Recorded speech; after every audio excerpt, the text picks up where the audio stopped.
Seigneur soit avec vous. Et avec votre esprit. Lecture de l'Évangile de Jésus-Christ selon saint Marc.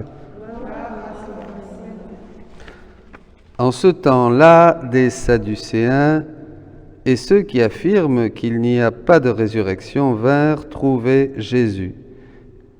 Ils l'interrogeaient. « Maître, Moïse nous a prescrit, si un homme a un frère qui meurt en laissant une femme, mais sans aucun enfant, il doit épouser la veuve pour susciter une descendance à son frère. Il y avait 7 frères, le premier se maria et mourut sans laisser de descendance, le deuxième épousa la veuve et mourut sans laisser de descendance, le troisième pareillement, et aucun des 7 ne laissa de descendance. Et en dernier, après eux tous, la femme mourut aussi. À la résurrection, quand ils ressusciteront, duquel d'entre eux sera-t-elle l'épouse, puisque les 7 l'ont eue pour épouse? Jésus leur dit, vous n'êtes-vous pas en train de vous égarer en méconnaissant les Écritures et la puissance de Dieu? Lorsqu'on ressuscite d'entre les morts, on ne prend ni femme ni mari, mais on est comme les anges dans les cieux. Et sur le fait que les morts ressuscitent, n'avez-vous pas lu dans le livre de Moïse, au récit du buisson ardent, comment Dieu lui a dit « Moi, je suis le Dieu d'Abraham, le Dieu d'Isaac, le Dieu de Jacob. Il n'est pas le Dieu des morts, mais des vivants. Vous vous égarez complètement. » Acclamons la parole de Dieu. Louange à toi, Seigneur Jésus.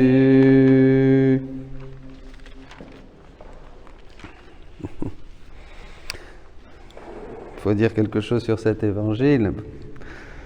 Et oui, ils discutent, les Sadducéens et les autres, bien sûr. Souvent, quand on ne comprend pas ou quand on est devant Jésus, devant une vérité qui se révèle à nous et qu'il y a un peu de mauvaise foi, ça nous gêne. On ne veut pas croire tout de suite parce que vous savez, ça nous implique quand même de croire. Hein. C'est pas rigolo pour la chair. Il faut qu'on croie et alors il va falloir changer des choses. Il va falloir accepter que d'abord un autre nous enseigne et puis il ne payait pas de mine. Hein. C'était le fils du charpentier. C'est fils de Joseph, on connaissait sa famille, ce qui peut sortir quelque chose de bon de Nazareth. Mais enfin bref, voilà. Et alors, ces gens-là, ils coupent les cheveux en 4. En fait, ils ne sont pas bien disposés, donc Jésus ne leur donnera pas de bonnes réponses non plus. Hein, parce que le plus important pour le Seigneur, c'est notre disposition. Mais apparemment, ils disent qu'ils connaissent les Écritures. Mais en fait, ils ne les connaissent pas. On va voir quand même 2 textes.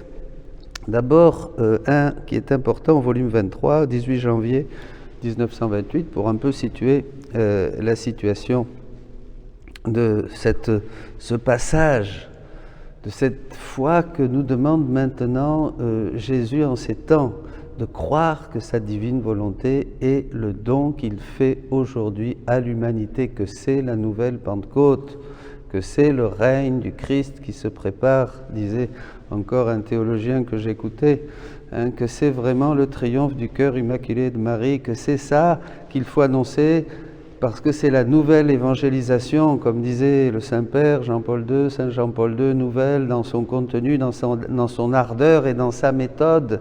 C'est ça qui va relever l'Église.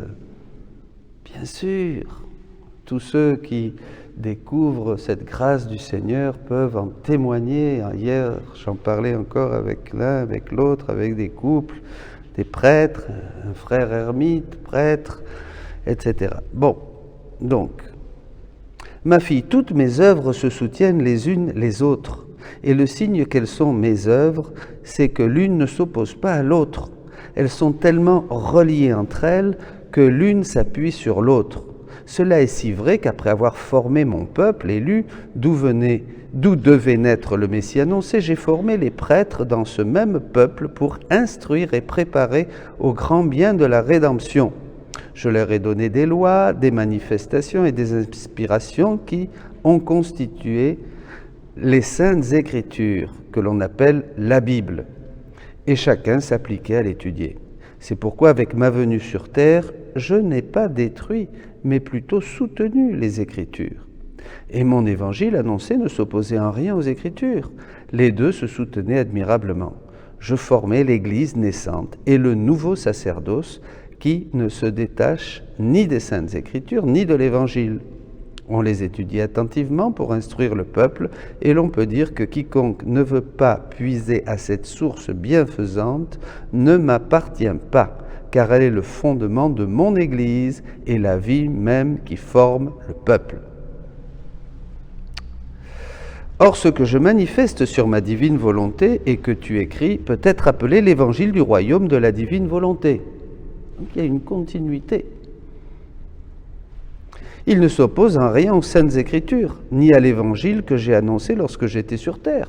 Jésus a dit, il a annoncé l'évangile, il a dit bien sûr qu'il avait encore beaucoup de choses à nous dire, mais que ça allait venir.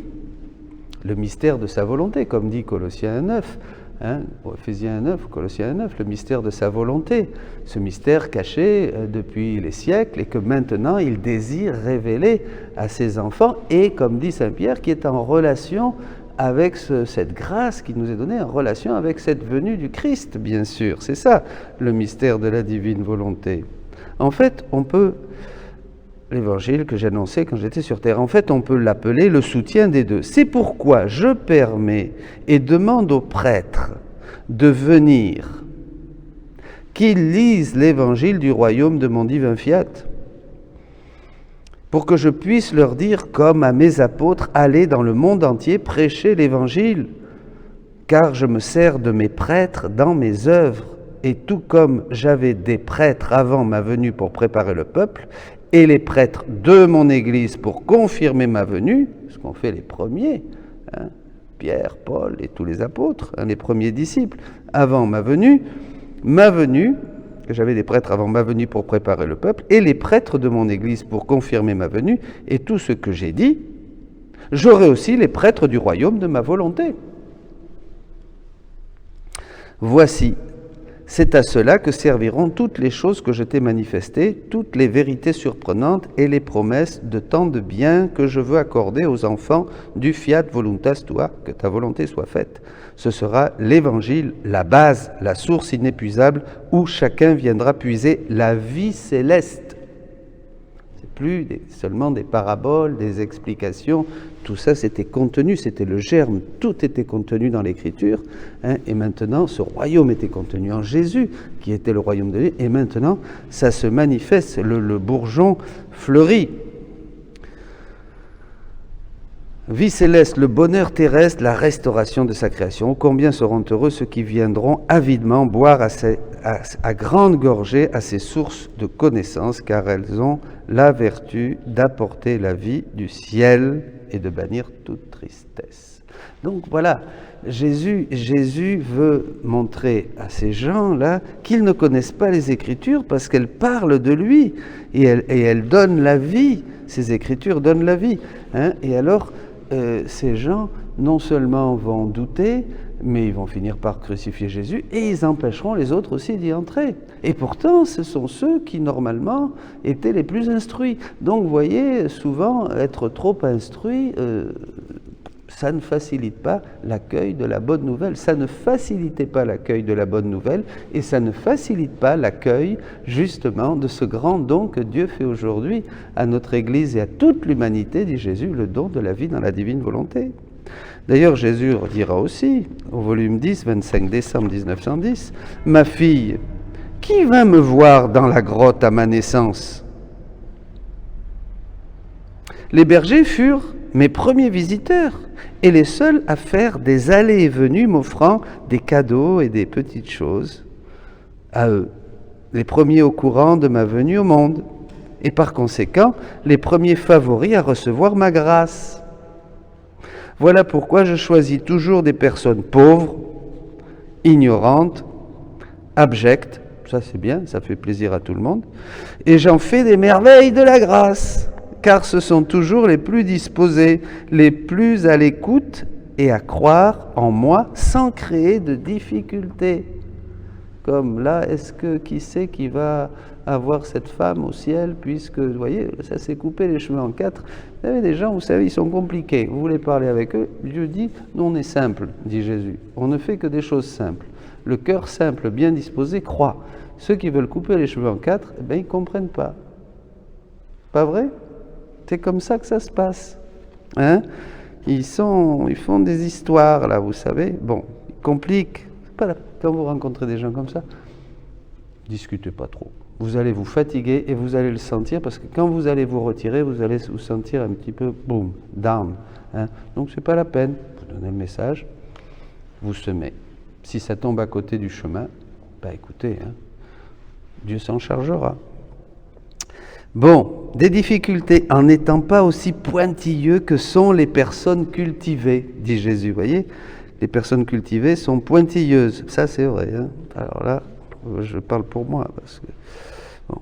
Ensuite, ce furent les mages. Mais aucun prêtre ne me rendit visite, alors qu'ils auraient dû être les premiers à m'entourer. Les prêtres, les religieux. Hein, m'entourer du fait qu'ils connaissaient plus que tout autre, d'après les Écritures qu'ils étudiaient. Ben, pas du tout, en fait. Vous voyez, comme ici, là, vous vous égarez complètement, dit Jésus. Vous voyez, et pourtant, ils ont passé toute leur vie à étudier l'Écriture. La date et le lieu où il aurait été aisé de venir me rendre visite, mais personne ne se déplaça, au contraire, bien qu'ils aient indiqué le chemin aux mages, eux-mêmes ne bougèrent pas ni ne se dérangèrent pour aller en quête de ma venue. Ça, c'est intéressant. Alors, ils savent, on le sait, ils savent intellectuellement, mais ils ne bougent pas. Pourquoi? Est-ce que vous comprenez? On peut savoir, mais ne pas bouger. Parce qu'on peut avoir une connaissance intellectuelle que oui, normalement, c'est comme ça que ça devrait se passer. Le catéchisme le dit, la parole de Dieu, les théologiens, oui, ça, c'est ça. Mais bon, ben voilà, mais ça ne change rien. Pourquoi? Parce qu'ils sont morts. C'est ici, Dieu n'est pas le Dieu des morts, mais le Dieu des vivants. Moi, je suis le Dieu d'Abraham, le Dieu d'Isaac, le Dieu de Jacob. Il faut avoir la vie en soi, la vie de la grâce, au moins la vie de la grâce, la vie de notre baptême qui se déploie et qui se manifeste en prière, en louange, en action de grâce, en le désir de communiquer aux autres la bonne nouvelle du salut, et encore plus la vie même de Dieu que nous offre Jésus maintenant dans sa divine volonté, et la vie de la divine volonté pour qu'on puisse vraiment la laisser opérer en nous, grandir en nous et vivre ici-bas déjà la vie du ciel. Ce sont des vérités célestes que nous dit le Seigneur, puisque Abraham, Isaac et Jacob, eh bien, ils sont toujours vivants. Et cette femme qui est au ciel avec tous ses maris, elle est bien entourée, hein, eh bien, ils sont tous vivants et il n'y en a aucun qui l'aura. Vous voyez, on parle des choses du ciel et dans un autre endroit, Jésus dira très clairement que vous êtes dans l'erreur parce qu'au ciel, il n'y a pas de mari. Hein. D'ailleurs, c'est là. Il n'y a pas de mari, il n'y a pas de mariage et compagnie. Hein, vous êtes tous comme des anges. Et pour accueillir ces vérités, bien, voilà, il faut être vivant, il faut avoir ressuscité avec Jésus-Christ, il faut être mort avec lui pour ressusciter avec lui. C'est-à-dire, il faut un cœur bien disposé, qui cherche Dieu de tout son cœur. Ce fut une grande douleur à ma naissance, une amère souffrance, car ces prêtres-là étaient tellement attachés à la richesse, à la famille, au profit, aux choses extérieures, qu'ils en étaient aveuglés. Et leur cœur s'était endurci et leur intelligence était devenue stupide, incapable de connaître les vérités les plus sacro-saintes et les plus certaines. Alors je témoigne, je jette la pierre à personne, je me la jette à moi-même. Ça, je me reconnais là dans une époque de ma vie, prêtre, avoir étudié tout ça, mais stupide, incapable de reconnaître les vérités les plus sacro-saintes, etc., cherchant le profit, attaché à plein de choses. Moi, je fais une confession publique, bon, c'est la vérité, je le reconnais. Hein. D'ailleurs, on est déjà très soulagé quand on reconnaît ce qu'on était ou ce qu'on est. Il ne faut pas avoir peur, le Seigneur cherche des gens pauvres, des personnes abjectes, dit-il. Il ne faut pas avoir peur de se mettre à genoux. Tout chemin, même dans la grâce et dans la divine volonté, commence, disait hier un orateur, par la connaissance de soi et la confession de son péché, la conversion.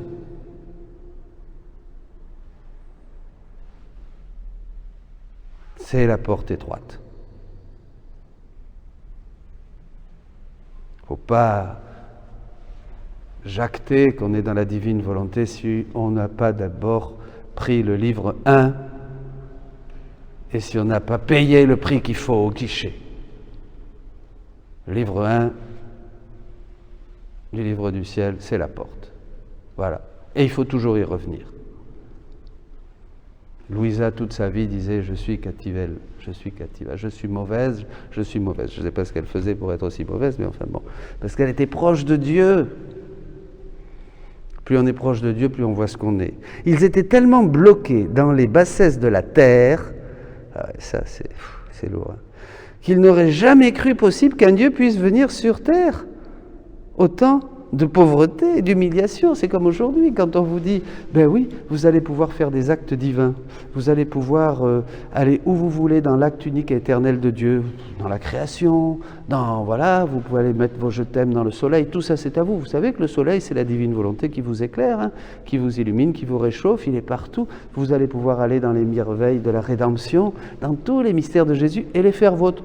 Et les offrir à Dieu comme si c'était Jésus qui les offrait, mais avec vous. C'est vous qui offrez à Dieu les mystères de Jésus, il vous les donne. Et puis vous pouvez faire encore, vous pouvez vous biloquer dans les âmes, vous pouvez aller dans tous les cœurs, trouver toutes les créatures pour faire toc-toc, ouvrez-vous au Seigneur, toc-toc, ouvrez-vous au Seigneur, toc-toc. On peut faire toutes ces choses. Oui, vous pouvez faire encore beaucoup plus de choses. Et vous aurez une place spéciale, et vous aurez des grâces spéciales, des lumières spéciales, une force, les passions vont être écrasées, le démon va avoir peur de vous. Ah bon? Et quoi d'autre encore? Oh là là, j'en passe. Alors vous voyez, quand vous dites ça aux gens, ils vous disent non mais ça va pas. Eh bien oui, ils sont bloqués, ils n'ont aucune idée de ces grandeurs et tout ça, comme quand Jésus leur parlait, voilà, ils n'acceptaient pas que Dieu puisse venir dans la chair et nous révéler ces choses et faire des miracles, être si bon et si miséricordieux. Ben, c'est souvent le cas encore maintenant, quand on annonce l'évangile du royaume de la divine volonté, on dit mais non, mais ça va pas là, écoutez, bon, nous on sait nous, comment est Dieu, et on sait comment Dieu agit. Non, mais si vous voulez savoir qui est Dieu, venez me voir, hein, moi j'ai étudié. Comprenez, je vais vous dire qui est Dieu, moi. Oh là là, que ce petit pasteur, et une petite bergère de Lourdes, et les 3 gamins de Fatima, là, et puis les autres, et tant d'autres, et puis ce pécheur, là, converti, oh, qu'est-ce qu'il vient m'enseigner sur Dieu, mais, allez, bon, la tchousma, comme on disait, hein, le peuple, là, hein, qui ne connaissent rien, hein, à l'aveugle-né, vous vous rappelez, qu'est-ce qu'il s'est fait? Il s'est fait drôlement tarabuster, hein, quand il disait... Bon, enfin bref. Non seulement à ma naissance, mais aussi tout au long de ma vie, et ben voilà. Et lorsque je faisais des miracles prodigieux, personne ne me suivit, au contraire. Ils tramèrent ma mort en me tuant sur la croix. Bon, ben écoutez mes amis, ne coupons pas les cheveux en 4, ne faisons pas la même bêtise, ne répétons pas ce qui s'est fait, demandons au Seigneur de voir dans sa lumière notre péché, notre pauvreté, notre misère, et ne coupons plus les cheveux en 4. Disons, si Jésus, je crois, ta divine volonté est venue pour régner au milieu de nous, je te donne mon pauvre cœur et je reçois ta vie en abondance. Amen. Soyez bénis. Bonne journée.